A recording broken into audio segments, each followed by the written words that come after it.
आमीन। आज हम खुदा के जिंदा कलाम में से ज़बूर की किताब उसका पहला बाब और इसकी पहली और छठी आयत को देखेंगे। साम फर्स्ट 1 to 6 वर्स। मुबारक है वो आदमी जो शरीरों की सलाह पर नहीं चलता और खताकारों की राह में खड़ा नहीं होता और ठट्ठाबाजों की मजलिस में नहीं बैठता, बल्कि खुदावन की शरीयत में उसकी खुशनुदी है और उसी की शरीयत पर दिन रात उसका ध्यान रहता है। वो उस दरख्त की मानी होगा जो पानी की नदियों के पास लगाया गया है, जो अपने वक्त पर फलता है और जिसका पत्ता भी नहीं मुरझाता। सो जो कुछ वो करे बार बार होगा। शरीर ऐसे नहीं बल्कि वो भूसे की मानित है जिसे हवा उड़ा ले जाती है। इसलिए शरीर अदालत में कायम ना रहेंगे, ना खताकार सादकों की जमात में, क्योंकि खुदावन सादिकों की राह जानता है पर शरीरों की राह नाबूद हो जाएगी। पाक कलाम पढ़े और सुने जहाँ पे खुदावन की खास बरकतों। ज़बूर की किताब बाइबल मुकद्दस में सबसे लंबी किताब है। इस किताब में मुसन्निफीन ने अपनी इल्तिजाएं, दुआएं, मिन्नतें, इल्तिजाएं रखी हैं। ये हमारे लिए बहुत ही एहसास कुन बात है। ये हमारे लिए अमली ज़िंदगी के लिए है। अगर जिस दुनिया में हम रह रहे हैं इसमें भी हमें दुख का, तकलीफ का, परेशानी का सामना करना पड़ता है, लेकिन ये ज़बूर की किताब हमारे जब हम इसको पढ़ते हैं तो हमारी तसल्ली का बायस बनती है। हमारी अमली ज़िंदगी में कि हम खुदा के साथ चले और जिस तरह खुदा चाहता है, दुखों में, तकलीफों में, परेशानियों में वो हमारे साथ देता है। तो आज हम इसमें से देखेंगे किताब क्या कह रहा है। मुबारक है वो आदमी। इस ज़बूर में 2 इंसानों के बारे में बात की जा रही है। एक वो इंसान जो खुदा से मोहब्बत करता, खुदा से प्यार करता, खुदा के कलाम को खोलता और उसको पढ़ता है, खुदा के साथ बातचीत करता है। वो इंसान मुबारक इंसान। ईमानदार के लिए मुबारक होना खुशी और खुशकिस्मती के मायने में आया है। अबरानी में हम इसको आशर कहते हैं और बरकत के लिए खुदा के लिए जो मायने इस्तेमाल हुआ, हम स्ताइश के मायने में इस्तेमाल हुआ है। ग्रीक में हम इसको आयोबो, ब्लेसिड, हैप्पी, होली, प्रेज कहेंगे। ईमानदार शख्स, खुदा के साथ चलने वाला, वफादार इंसान है। आज के ज़माने में अगर देखा जाए तो शायद ही कहते हैं कि मुबारक इंसान वो है जिसके पास बहुत पैसा है, जिसके पास बहुत दौलत है, वो बहुत खुशबाश नजर आ रहा है। लेकिन ज़बूर की किताब बाइबल मुकद्दस हमें बताती है कि मुबारक इंसान वो है जिसके पास आसमान की बरकतें हैं, जिसके पास आसमान की नेमतें हैं। वो इंसान मुबारक इंसान है जो खुदा के साथ चल जाता है और जो खुदा उसको कहता है वो करता है। वो इंसान मुबारक इंसान है। लेकिन इन चीजों का भी होना जरूर है। ये खुदा की तरफ से दी हुई बरकत की लामत है, ये बख्शिश है, ये हमारी जिंदगी को मुमकिन और मुश्किल को मुमकिन बनाती है। लेकिन मेरे अज़ीज़ों, इससे बढ़कर भी कुछ है और वो हकीकी जिंदगी, ना खत्म होने वाली जिंदगी, हमेशा की जिंदगी। ये वो जिंदगी है जिसमें हम खुदा के साथ जुड़ जाते हैं, खुदा के साथ रहते हैं और जो खुदा हमें कहते हैं वो करने पर हम आमादा हो जाते हैं। ये वो जिंदगी है। अगर हम पैदाइश की किताब 12वें बाब में देखें, उसके पहली 3 वर्सेस में, जिसमें खुदा ने अब्राहम को बुला लिया। खुदा ने अब्राहम से कहा कि तू अपने वतन और अपने रिश्तेदारों को छोड़ और उस मुल्क में जा जो मैं तुझे दिखाऊंगा और मैं तुझे एक बहुत बड़ी कौम बनाऊंगा। मैं तुझे बरकत दूंगा और तू बाइस से बरकत होगा। जो तुझे मुबारक कहेंगे मैं उसको बरकत दूंगा और जो तुझ पर लानत करेंगे उस पर मैं लानत करूंगा और जमीन के सब कबीले उसकी वसीला से बरकत पाएंगे। मुबारक इंसान वो है, उसकी बरकत, उसकी ब्लेसिंग अपने लिए नहीं बल्कि दूसरों के लिए भी है। ये अब्राहम के लिए बड़ी मुश्किल बात थी। अब्राहम दौलतमंद था, असार शराब उसकी जिंदगी में थी। ये हैरानकुन बात कि खुदा ने मुझसे क्या कहा, मैं अपने घर को छोड़ दूं, अपने नातेदारों को छोड़ दूं और उस मुल्क में चला जाऊं जो मुझे पता ही नहीं। लेकिन उसने कहा कि मुझे बाप की मर्जी को पूरा करना है, खुदा की मर्जी को पूरा करना है। उसने खुदा पर भरोसा कर लिया, उसने खुदा पर इत्मीनान कर लिया। उसने कहा चाहे मुझे खैमों में भी जिंदगी गुजारना पड़े, चाहे मुझे पानी की तलाश के लिए भी दर बदर जाना पड़े तो मैं जाऊंगा, लेकिन मेरा जिंदा खुदा मेरे साथ है। मुबारक है वो कौन जिसका खुदा खुदावंद है, यहोवा यरी, यहोवा नसी, एलोहीम, अदोनाई, अल शदाई, जिसने आसमान और जमीन को बना लिया है, इंसान को अपनी छवि की मानित बनाया, उससे मोहब्बत की। अब्राहम जान गया, वो खुदा को पहचान चुका था कि खुदा सब कुछ करने की कुदरत रखता है। वो ईमान की राह में चल पड़ा और खुदा ने उसको क्या किया, बाइस से बरकत बना दिया। बहुत सी कौमों के लिए जहां जहां वो गया वो बाइस से बरकत हुआ। जिस इंसान के साथ में मिला वो बाइस से बरकत हो गया। खुदा उसको मुसलसल कंटिन्यू हर रोज सरफराज करता चला गया। ये इंसान मुबारक इंसान है। लेकिन इसके आगे एक और इस ज़बूर में एक आदमी की बात की जा रही है। वो इंसान जो खुदा के कलाम को खेलता ही नहीं, खुदा के कलाम को पढ़ता ही नहीं, खुदा से मोहब्बत नहीं करता, कोई दर्द है उसकी जिंदगी में नहीं। वो नफ्सानी ख्वाहिश पर फख्र करने वाला इंसान, वो लालची इंसान, खुदा को तर्क करने वाला इंसान, ऐसे इंसान को शरीर कहा गया है। अब्रानी में हम इसको राजशाह कहेंगे। ये वो इंसान जो खुदा के से दूर रहता है।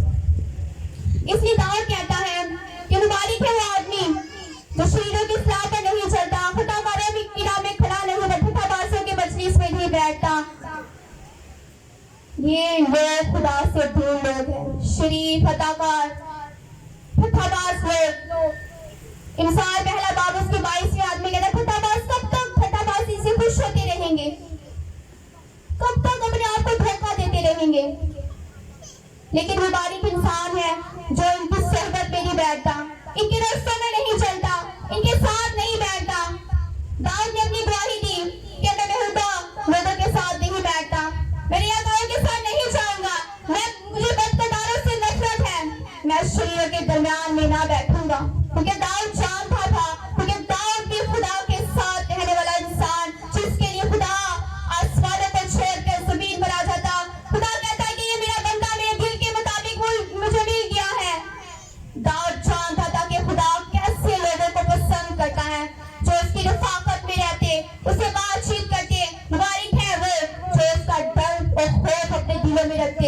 इसलिए दाऊद ने कह दिया था कि मैंने तेरे कलाम को अपने दिल में रख लिया है ताकि मैं तेरे खिलाफ खुदा ना करूं। मुबारक इंसान गुनाह से दूर रहता है, कहता बाप से मेरी रफाकत ना टूट जाए, कहीं बाप मुझसे नाराज ना हो जाए, इसलिए वो मुसलसल बाप की मोहब्बत में कायम रहता है। शरीर फटाबाज खताकार लोग, ऐसा बादशाह, ऐसे लोग जो खुदा से दूर है, हर अखलाकी तौर पे बदी और रूहानी तौर पे कलीसिया से दूर लोग हैं। ये शैतान की जमात है, ये वो लोग हैं जो उसकी तालीम पर अमल करते हैं। इसलिए मुबारक इंसान वो इनकी राहों में नहीं चलता, इनके दरमियान में नहीं बैठता, बल्कि बुरे कामों से दूर रहता है। आगे वो कहता है कि मुबारक इंसान की खुशी किस चीज में है, किस बात में उसको खुशनुदी मिलती है। हम दूसरी आयत में देखते हैं बल्कि खुदावंद की शरीयत में, उसके हुक्मों में, उसकी बातों में उसकी खुशनुदी है और उसी की शरीयत पर दिन रात उसका ध्यान लगा रहता है। दिन रात खुदा के साथ जुड़ने वाला इंसान, उसकी जिंदगी खुशी है। उसकी जिंदगी अगर दुख उसकी जिंदगी में आ जाए, परेशानी उसकी जिंदगी में आ जाए, तो वो मायूस नहीं होता।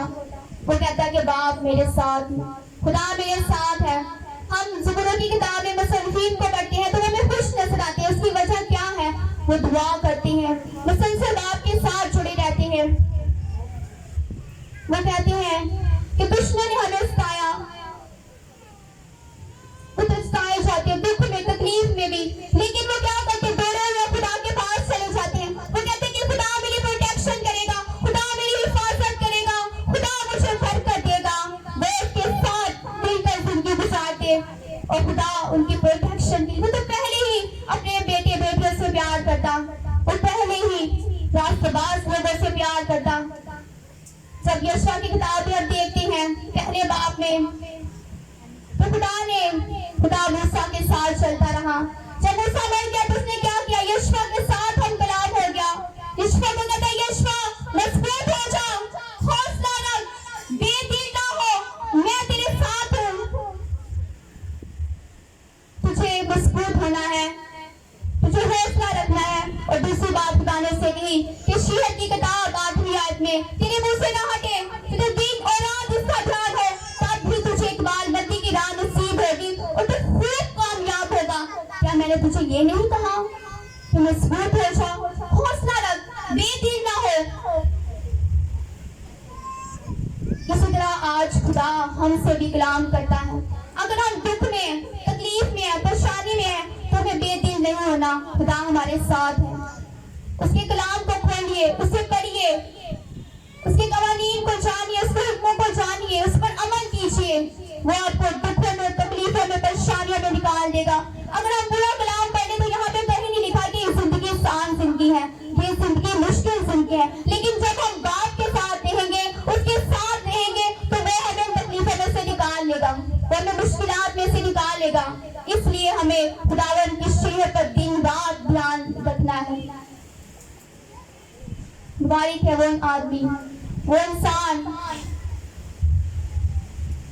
जो शरीयत पर अमल करती है, उसके कलाम को अपने दिलों में रख लेते हैं।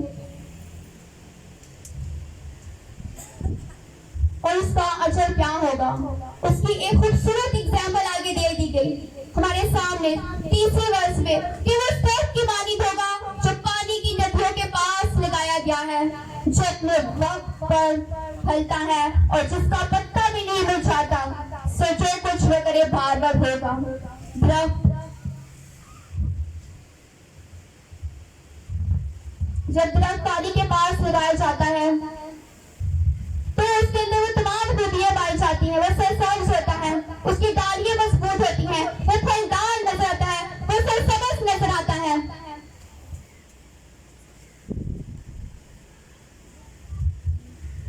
बाइबल मुकद्दस में खुदा के कलाम को पानी के साथ भी तशबीह दिया गया है। जब दरख्त एक पानी के पास रहेगा तो वो सरसब्ज होगा, शदाब होगा। जब हमारी जड़ें खुदा में मजबूत होंगी, उसके कलाम में मजबूत हो जाएंगी, उसके बकाशात में मजबूत हो जाएंगी, तो हम भी फलदार दरख्त की मानिंद बन जाएंगे। सादी खजूर के दरख्त की मानिंद सरसब्ज होगा, वो बुढ़ापे में भी बरामद होगा, वो फलदार नजर आएगा, क्योंकि वह खुदा के कलाम के साथ जुड़ गया है।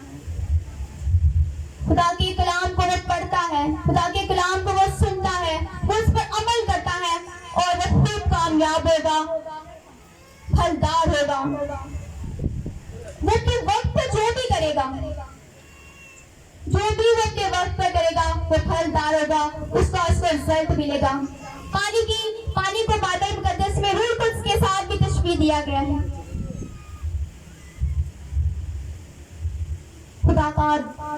खुदा ने हमारी जिंदगी में खुदा यीशु मसीह ने पाक रूह को भेज दिया, हमारा दूसरा मददगार, जो कलाम को पढ़ने में हमारी रहनुमाई करता है, जो हमें सिखाता है कि हमें किन राहों पर चलना है, जो हमारे दिलों में खुदा की मोहब्बत को पैदा कर देता है, जो हमारी सलाहकारी करता है, हमारी शिफायत करता है, जिसको हम नहीं जानते, लेकिन पाक रूह जब आ जाता है तो हमें मसीह की पहचान दिलाता है, यीशु मसीह की पहचान दिला देता है कि उसने हमारे लिए सलीब पर अपनी जान को कुर्बान कर दिया, वो लहू-लुहान हो गया और हमारे लिए तीसरे दिन जिंदा हो गया, मुर्दों में से हमारे लिए पिछला गया, हमारी सलामती के लिए, हमारी बहाली के लिए वो पिछला गया।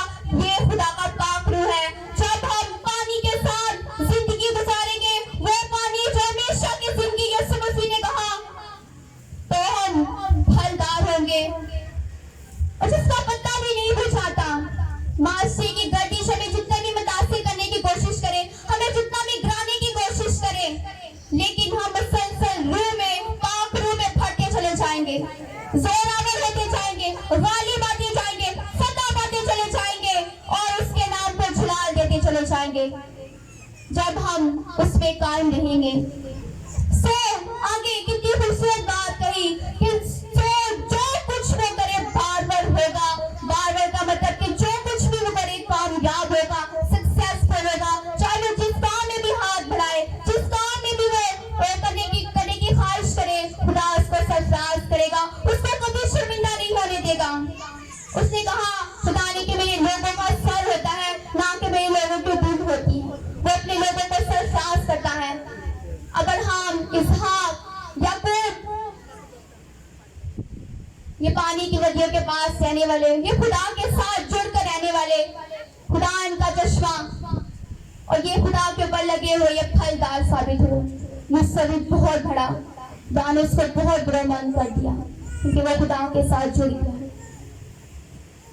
चौथी आयत, शरीर ऐसे नहीं बल्कि वो दूसरे की मानी है जिसे हवा उड़ा ले जाती है। शरीर ऐसे नहीं, शरीरों की जिंदगी में कोई भी खौफ नहीं, शरीरों की जिंदगी में कोई कलाम की जड़ नहीं, शरीरों की जिंदगी में कोई ब्लेसिंग नहीं।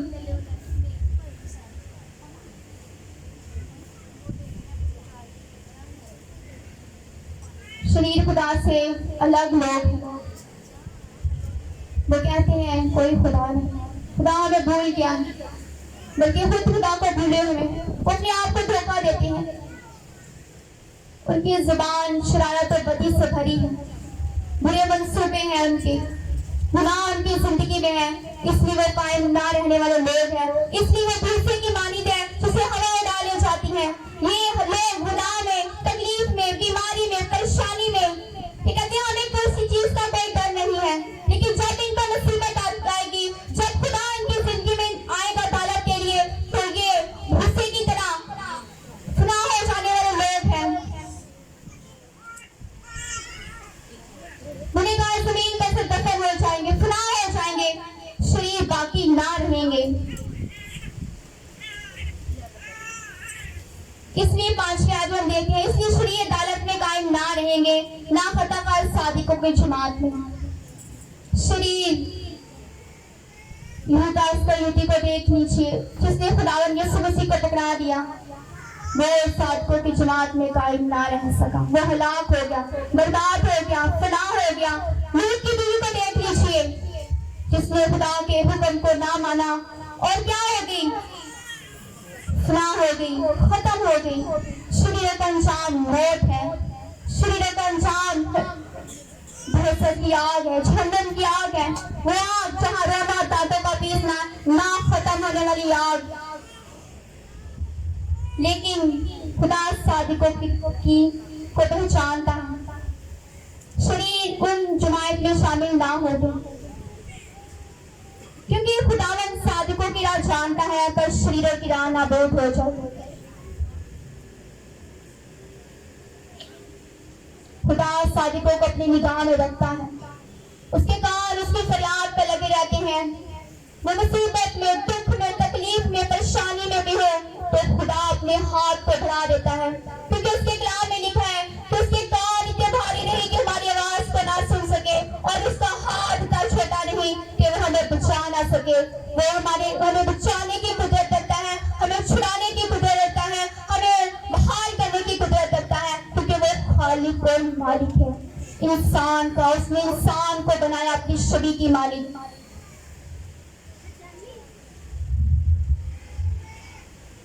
इसलिए शरीरों की राह नाबूद हो जाएगी, शरीर खत्म हो जाएंगे, बर्बाद हो जाएंगे। जब खुदा की अदालत होगी तो खुदा शरीरों को अपने से दूर कर देगा और आसमानी बादशाहत में इनको कोई हिस्सा नहीं होगा।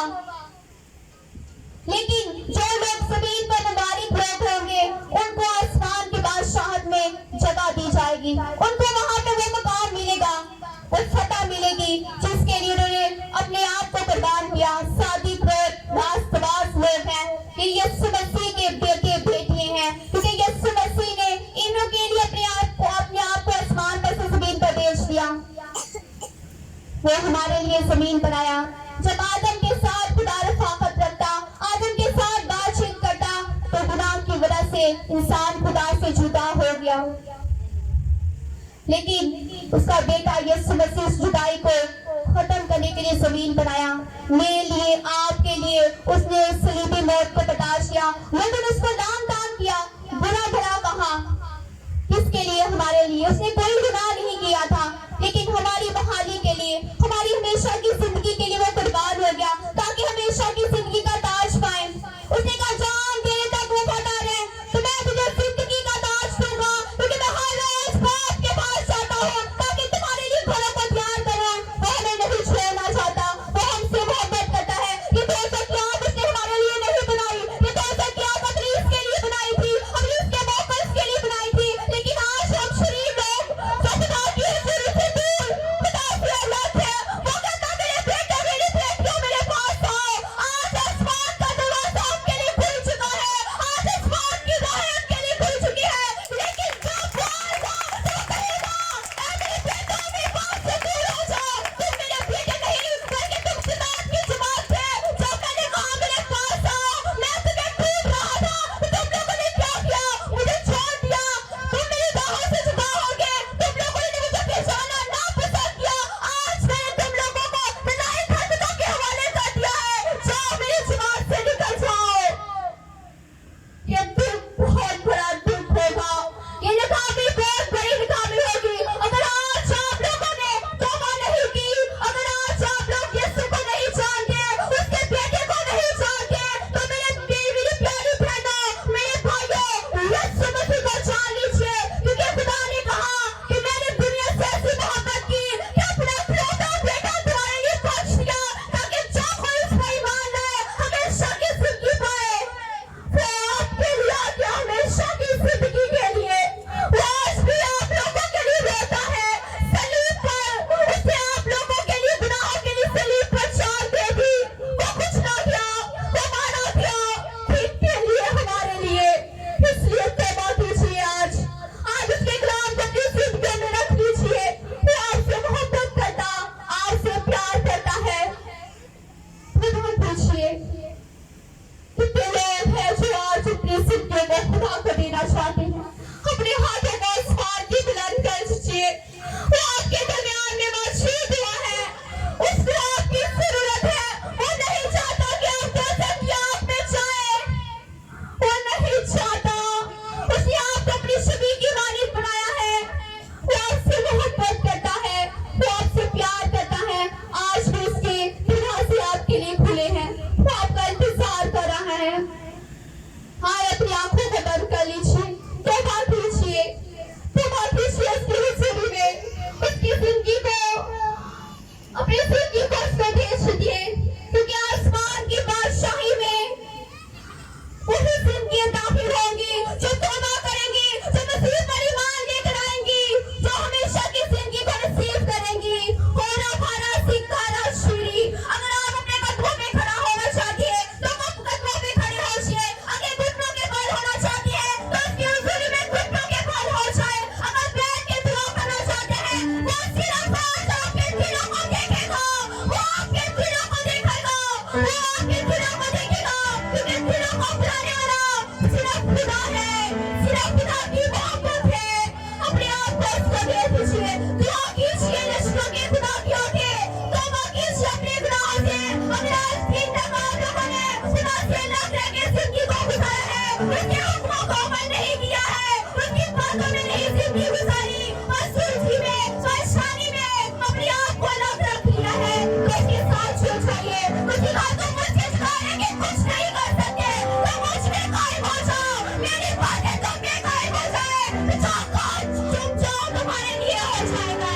सब अपने हाथों को खोल लीजिए, उसके नामों को तू बोल, तो मैं तेरे मुंह को फाड़ दूंगा।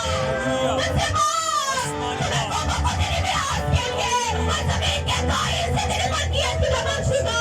तुम आगे का तुम्हें रोक दूंगा, दरवाजा का खिलाएगा तुम्हारे लिए खोल दिया जाएगा। होना भारा सिक्कारा शीरा सिक्का, मेरे प्यारे लाल के बड़े खुदा सजाए मालिक, जमीन का मालिक और मालिक है।